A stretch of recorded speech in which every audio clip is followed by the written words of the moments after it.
President Biden is overseas making the pitch to world leaders that the U.S. is a more trustworthy economic partner than China. These meetings come as tensions rise between Washington and Beijing over an important trade route. CBS 2's Natalie Brand lays out the president's trip from the White House.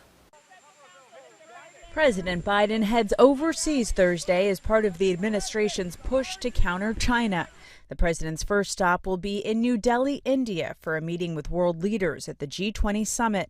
He'll then head to Vietnam, a country which has seen trade with the U.S. expand greatly as tensions between the U.S. and China increase. If you look at the U.S. economy and you look at China's economy, if you look at the U.S.'s alliances and the strength that we have built up in the Indo-Pacific and beyond, we feel very good about the strategic position of the United States. The president's travel follows Vice President Kamala Harris's trip to Indonesia, where she met with leaders from Southeast Asian nations.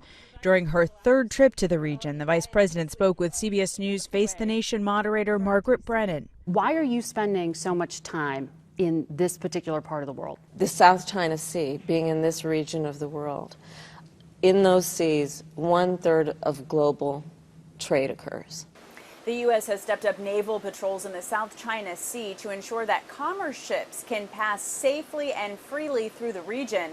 The Biden administration says it's something that impacts all Americans. Think about supply chain issues.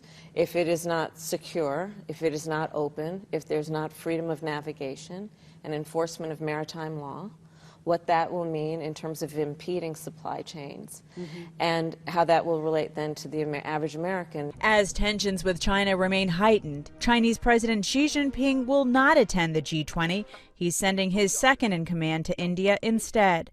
Natalie Brand, CBS News, the White House.